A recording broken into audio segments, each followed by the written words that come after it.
Good morning. I'm Ed Gonzalez, your Harris County Sheriff, and thank you for joining us this morning as we provide an update to our community on a recent case. There aren't many jobs in our agency that are tougher than those involving abused children. These incidents are horrific, heartbreaking cases of abuse and neglect, and they involve the most innocent and defenseless among our community. On Sunday, our patrol deputies and investigators responded to a gruesome child abandonment case. For many agency veterans, it was the most disturbing scene they worked in their entire law enforcement career. It seemed too horrific to be real. It's hard to even explain to you that feeling. Our investigators immediately began piecing together what happened and trying to unfold a seemingly senseless death of a child who was supposed to be loved and cared for, and trying to understand unspeakable living conditions for the dead child's siblings who were left alone for months to fend for each other. We are here to share what we know today and to share our continued commitment to these children and our community. We must work tirelessly as child safety advocates to protect our most vulnerable, and we must work as a team. Sergeant Dennis Wolford with our homicide unit will be talking through the charges with you and any updates on this active investigation. And I want to emphasize active. It's still an active investigation that is continuing. Briefly, I want to provide a scene recap. On Sunday, October 24th, 2021, at about 3:15 p.m., our deputies received a phone call from a 15-year-old child who advised that his brother had been dead for a year and his body was in an apartment unit at 3530 Greencrest near West Park Tollway. He also stated that his parents had not lived in the apartment in West Harris County with him and his siblings for several months. Our patrol deputies found a 15-year-old and two other male children in an apartment unit ages 10 and 7 who appeared malnourished and showed signs of physical injury. They also found skeletal dry remains. The Sheriff's Office Homicide Unit, Child Abuse Unit, and Crime Scene Unit investigators responded to the scene. The children were taken to a local hospital to be assessed and treated. The Texas Department of Family and Protective Services received emergency custody of them. Now I want to pause just briefly just to say that in the midst of the darkness and this horrific situation, that I'm so glad that that 15-year-old finally reached out for help. I want to say that I'm glad that he found assistance at the end of the other line with one of our call takers. And I'm comforted to know that when he opened the door and there was a Harris County Sheriff's Office deputies there, that they could finally receive the care and protection that they've needed for so long. And that's what law enforcement does every single day, finding people in their darkest moments. The mother of the children, 35-year-old Gloria Yvette Williams, and her boyfriend, 31-year-old Brian Ward Coulter, were located late Sunday night and interviewed by investigators before being released without charges. Now, I think it's important to note that at that point, it's still an ongoing active investigation. We didn't find them until late that night. And so we have to make sure that we're being thorough, not getting ahead of the evidence and the investigation that's ongoing. And so at that point, they were released without any charges. On Tuesday, October 26, 2021, The Sheriff's Office Homicide Unit charged the mother's boyfriend, Brian Coulter, with the murder of the child, who was confirmed to be 8 years old at the time of his death in 2020. The manner and cause of death were ruled a murder by multiple blunt force injuries, according to the Harris County Institute of Forensic Sciences. The mother of the murdered child, Gloria Yvette Williams, was charged with injury to a child by omission and tampering with evidence. Both Williams and Coulter were taken into custody without incident by our Criminal Warrants Unit investigators, and this remains an active investigation. At this point, I want to introduce Sergeant Dennis Wolford, the lead investigator with our homicide unit, that will speak about the child's murder and updates. A lot of this information will still be general. Keep in mind, there are certain things we could answer, other things we simply can't at this point for a variety of reasons. And it remains active because there's always a possibility, as we mentioned, that there could be additional charges, that charges could be upgraded. So it's still an unfolding investigation at this point. But at this point, I introduce Sergeant Wolford.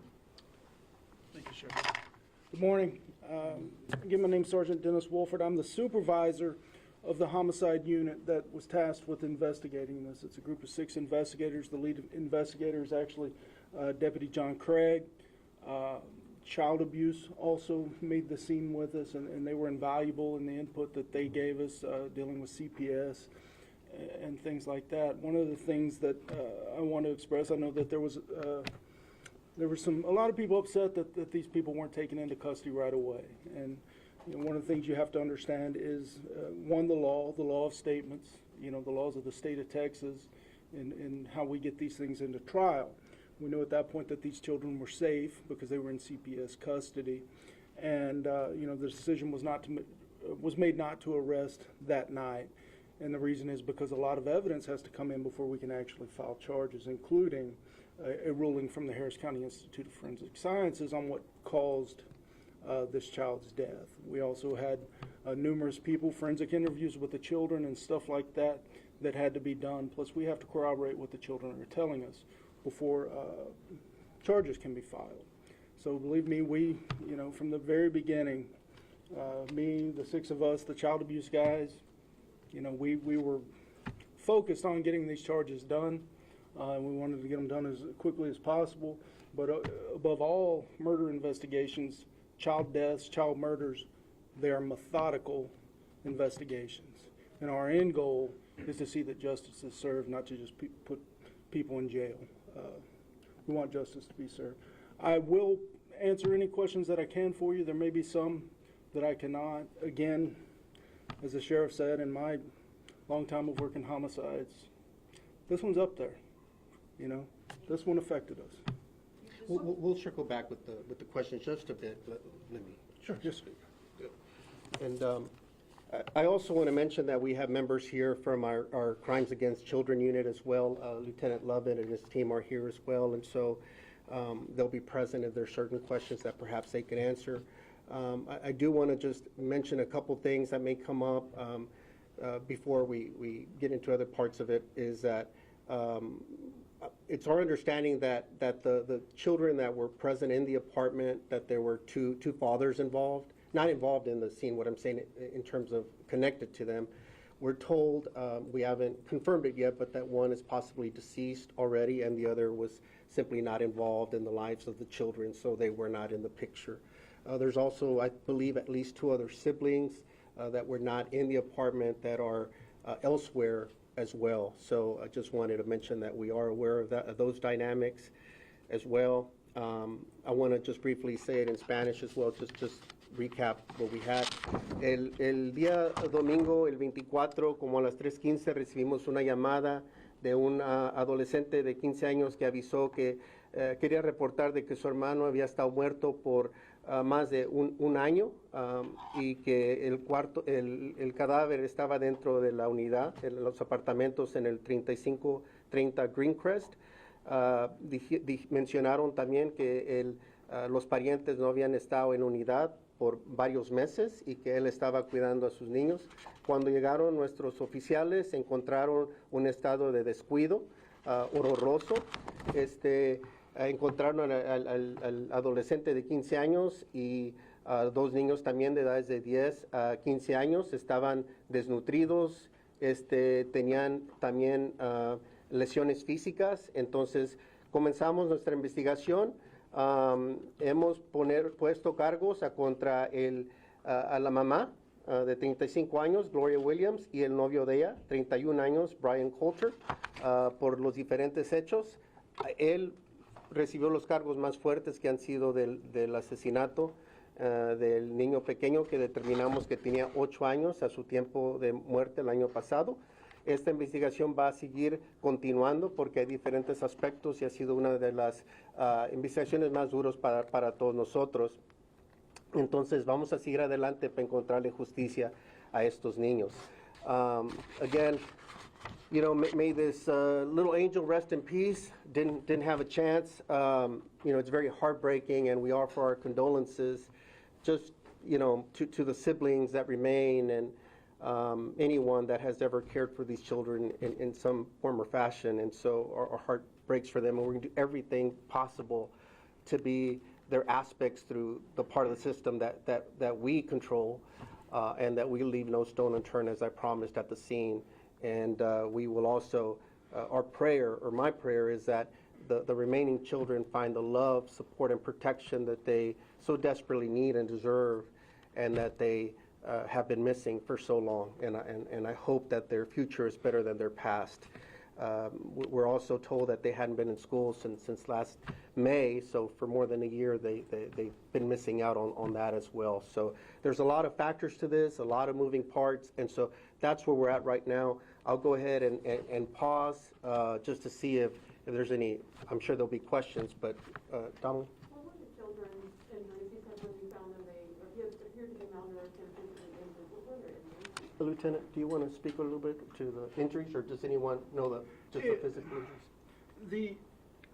So the 9-year-old does have an injury to the jaw that we come to believe was caused to his jaw by the boyfriend, Brian Coulter, several weeks ago. There was no medical attention given for that injury.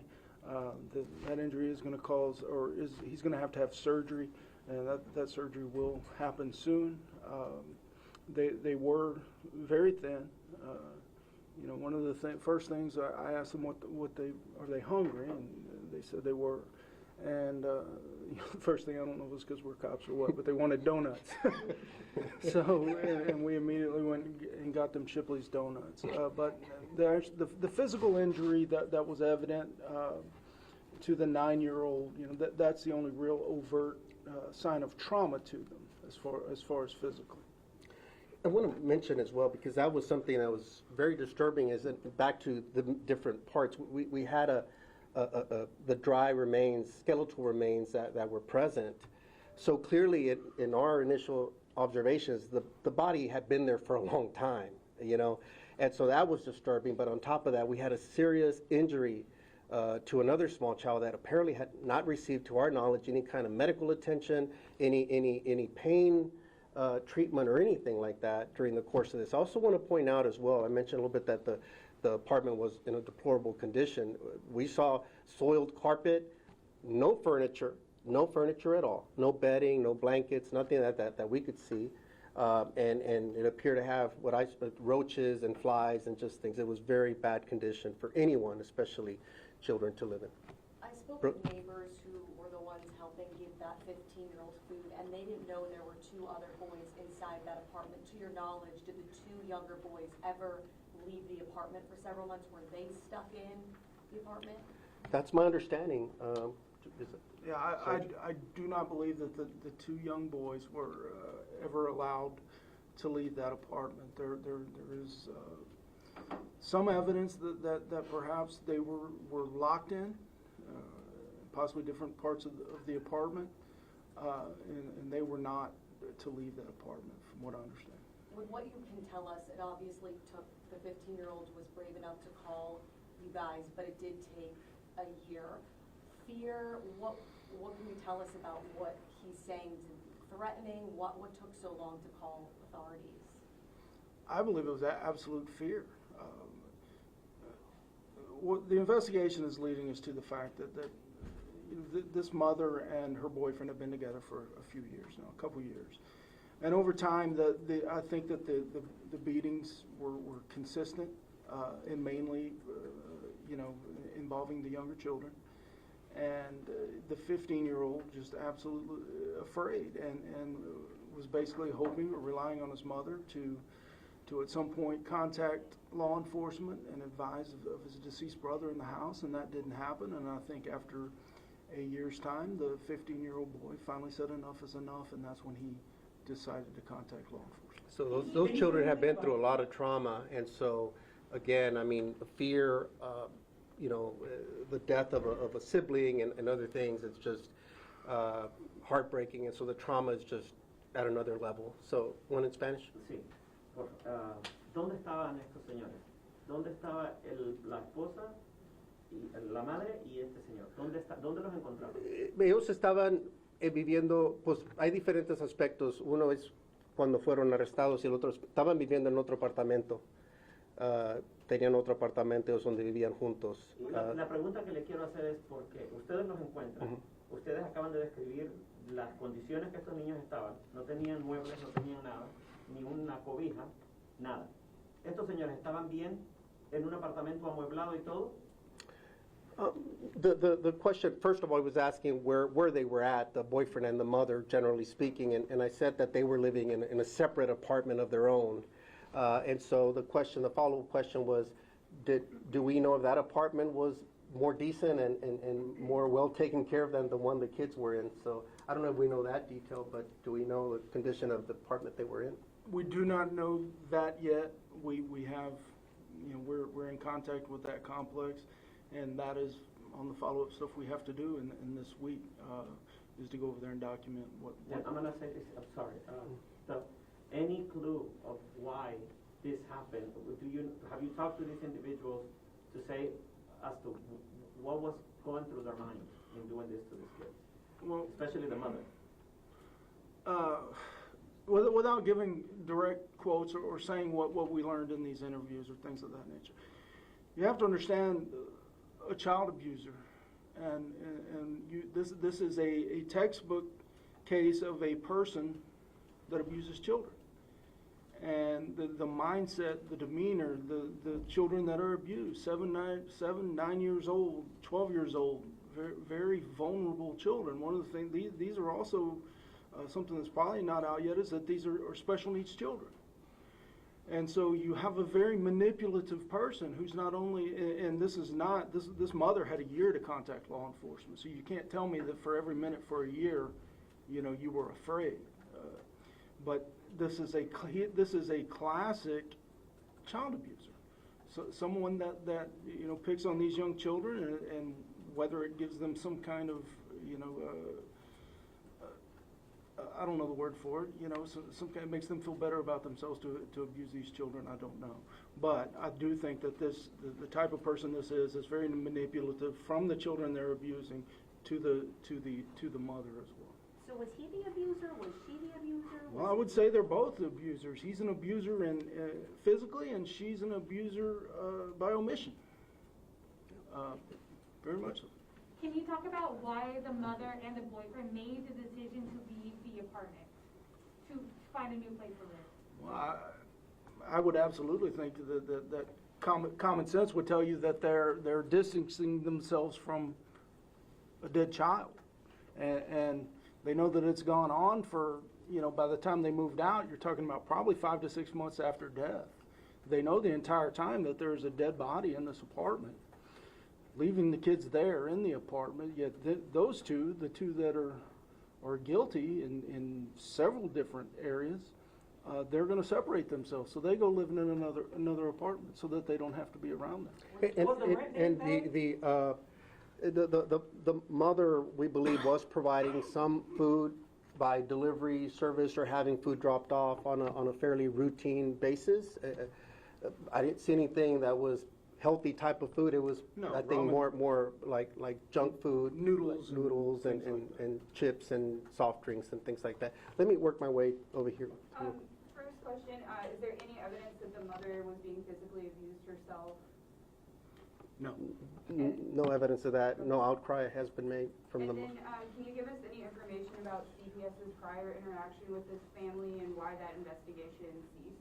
We're gonna refer that to CPS. Obviously, they could speak to their own investigations and what they have on file, so we're not gonna speak to that. Let me make my way.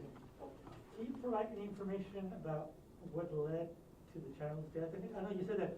It's just blunt force trauma is what we know. I mean, it's still, again, we'll work with the medical examiners to get more into the weeds on that. But, you know, again, that was another twist to all this, is that we were, in addition to one serious child that's alive with serious injuries and the malnourishment and abandonment, we had a skeletal dry remains for that were discovered as well. So we'll work through that with the medical examiners, but it was ruled a homicide due to blunt force injuries. It was happened in 2020, but do you have... 2020, we think approximately November, Any more right? exact date than that? Did you ask for an exact date? I'm sorry. No, we do not have more of an exact date than that. We believe we're using Thanksgiving of 2020, sometime around November 20th through November 29th is kind of the reference point we're using there. And we absolutely believe that's when that child was killed. And based on state of decomposition, all these were dry remains. I would really be clear with that. It was already And is that at when they that moved stage. out to? Let me make, let me. Two questions about the building management. One, who was paying for the bills? Were the bills being paid? Our understanding is that they were receiving some type of maybe government assistance for that. I don't know how those payments are done, if they're directly to the apartment and how they were handled. And will part of your investigation be looking at this apartment complex? I'm told with this housing complex, they're supposed to be doing inspections regularly, pest control, looking at when the last time someone was inside the apartment, was there any failure on their part as well? We will document that, obviously, all of that, but I don't think that the focus of our investigation, the Harris County Sheriff's Office, will be on whether there's any type of liability on that apartment complex, any type of criminal liability. You know, ours is strictly the murder of this child and the fact that the mother did not contact law enforcement, report this, or get any kind of help for any of her children that needed it. Are all 4 children special needs? What type of special needs do they have, or were they in the We've same received group? some information that at least 2 may be on the autistic spectrum, but we're not, medical professionals know that part yet. We don't, but that's the general information that we've received. So on top of being abandoned, these are children that really needed some additional care and support to, you know, understanding the dynamics of that. ¿Podría decir eso en español, por favor? Nos dicen que los niños tal vez estaban autistic, por lo menos 2. No somos médicos para estar seguros, pero es lo que nos han dicho, que tal vez tenían autismo. Algo así, mucha gente se cuestiona cómo fue posible que tanto tiempo permaneciera un cuerpo. Creo que hasta ustedes están bien impactados con eso. Sí, no, bastante. No habíamos visto una situación así con todos esos elementos, pero parece ser que los restos habían estado allí ya por más de un año. Es lo que tenemos entendido, que es cuando sospechamos que el novio asesinó al niño y mantuvieron el cuerpo allí. Parece que se mudaron ese apartamento a otro apartamento aparte y dejaron a los niños abandonados ahí. ¿Cómo estaba el cuerpo del niño? Ya estaba en una situación de restos óseos, parece que dicen restos óseos, como se dice, Ajá. como el cadáver, ya solamente estaba el cadáver seco, no era algo que había pasado ¿No lo recientemente. tenían escondido? No, estaba, the remains, the skeletal remains were found in plain view, if you will. They weren't concealed in any way or anything like Do that. you believe the boyfriend and mother were going back to the apartment and actually hurting the children while still giving them food? Well, if the injury to the small child would indicate there was still some level of contact, so I don't know. I don't think they were really spending much time in there at all. But Sarge, do you have anything? Yeah, the evidence that they continued to abuse these children is that, one, the injury to the 9-year-old boy that we understand did not occur in that apartment, that injury to him, that he had been picked up and he was taken somewhere and then brought back. And then, so they were in this apartment for so long. We had some neighbors giving them food. Somebody said he looked really thin. They were not in school. A message to parents how important is it when you see stuff like this to call for help, to say, hey, these kids, you know, I'm worried, you know, they're in this apartment, I've been giving them food for X amount of months, he looks really thin.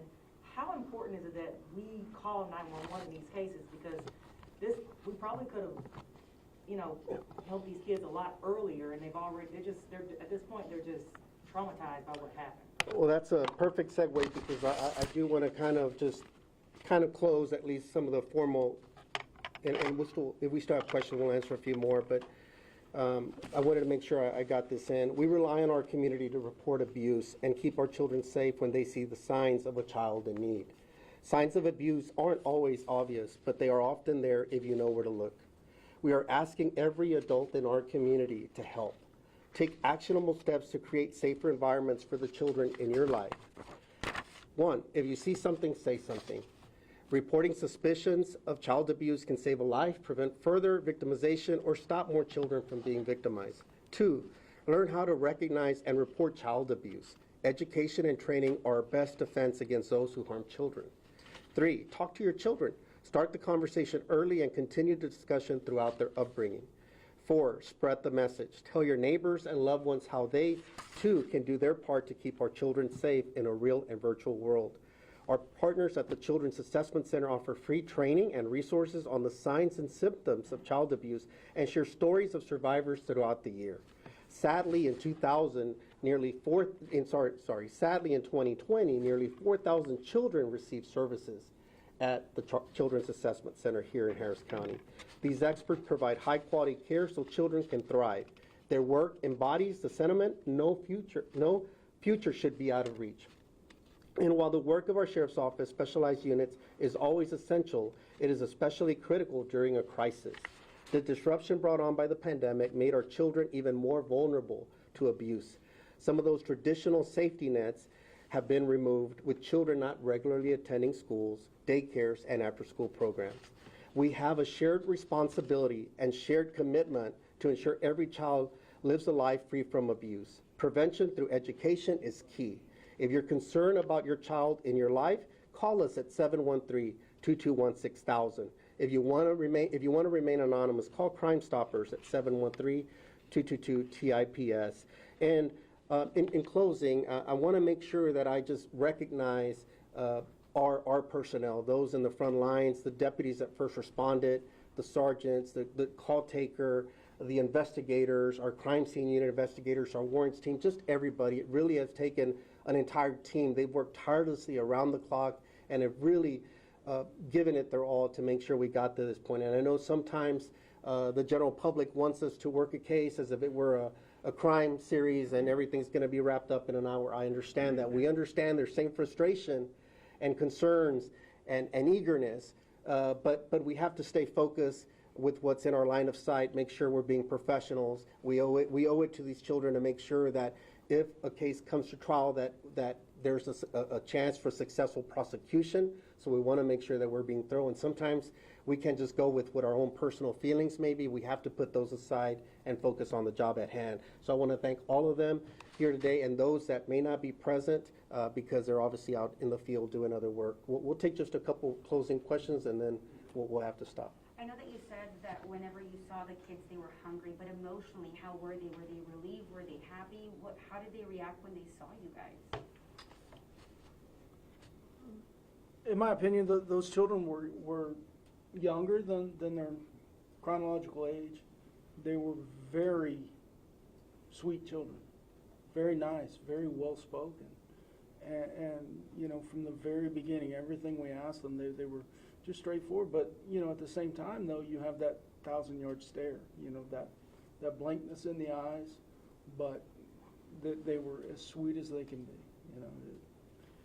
It was very sad, but, you know, they are good children. Were each of the children, from the youngest, aware of the abuse that the boyfriend's accused of? And then were they aware that the body was there decomposing over the year? They were aware of the body being there. I don't know how much detail we want to say about what each one knew or not. Just as I will say those children will be very vital and key witnesses in the prosecution of Mr. Coulter. Will you guys release the 911 calls? Or the We'll, 911 we'll, calls? we'll talk about that, and if it's something we can do, we'll for transparency, we'll try to get that out. I'd seen, dime, porque... En español, rapidito, que esos niños están marcados de por vida. Sí, los niños, él describió los niños que a primer ojo parecía ser que no estaban de un estado de madurez para su edad, pero que aparte de todo estaban muy amables, muy agradecidos, estaban bien, pero que obviamente van a necesitar mucho apoyo en los años en el futuro. Y por favor, dígale a la comunidad qué tiene que hacer para evitar ese tipo de... Sí, pues le pedimos al público que ponga ojo. Muchas veces hay situaciones donde pueden ver que un vecino o algo, que hay una situación donde los niños están desnutridos o que no ven a los padres muy seguido. Hablen, repórtenlo, déjenos que vengamos a investigar y después ya nosotros nos podemos tomar cargo. Está bien si no está pasando nada, pero si está pasando algo es el momento de intervenir. Hable con sus hijos. Lamentablemente con lo de la pandemia y todo, muchos sistemas que estaban ahí para apoyar a los niños, como las escuelas y las maestras, y muchas veces se derrumbó esos sistemas, pero es para los vecinos y los demás. Si comienzan a ver algo sospechoso, es mejor que hablen y que lo reporten. ¿Qué se puede hacer si una familia no es capaz de la responsabilidad de una familia? ¿Qué puede hacer? No, pues tienen que hablar a las autoridades, y hay diferentes sistemas de apoyo que están allí para ayudar a familias, pero no es ninguna excusa de que abandonen a su familia, los niños de menor edad y todo eso. Can you clarify the ages of the children and how far away did the mom and boyfriend live? 15 ages, were 15, 10. 15, 7, and 9. And I believe they were staying in West Houston? How far was Is that it location? approximately? Like, Their new apartment from the old, It was about a 25-minute drive. Were there any previous law enforcement calls to service involving that address or the family? have we checked that particular unit? Yes, there are none that we've been able to find as of today. the smell. How did they control the smell? People not to- I don't know. I mean, Yeah, it just, right. that baffles us. We've been to a lot of scenes like that, and that smell is one that stays with you. And so I don't know. I mean, I feel for those children and everything they've endured. Their physical injuries and situation, as well as the mental and emotional aspects of everything they've endured. So again, my hope and prayer, and I'm sure that the community shares, is that these kids find the love, support, and care that they deserve and need, and all children do. ¿Nos puede decir eso en español? El olor, ¿cómo Si el olor, no sé cómo lo controlaron, es un olor muy fuerte cuando fallece alguien, y especialmente cuando un cadáver estuvo ahí, los restos estuvieron ahí por mucho tiempo. Entonces, ya después se va pasando el olor, pero no sé cómo pudieron haber sobrevivido pero pasado esa etapa donde estaba esa. But we'll go ahead and close at this point. Gil's available, and others will be available if anything comes up. And again, thank you so much for sharing this story with the community, and we hope to raise awareness about what's out there in the community. Again, thank you to our deputies and our call takers and everybody involved for a job well done to this moment. Thank you all very much. Booking photos will be available now. You see them at the desks. I can have it now also for your meeting. No, not for several months. And then, just to be clear, when they moved out, they moved out right after the board died? No, I think there were several months. I just wanted, I wasn't sure. Yeah, it's been several months. Yeah, 'cause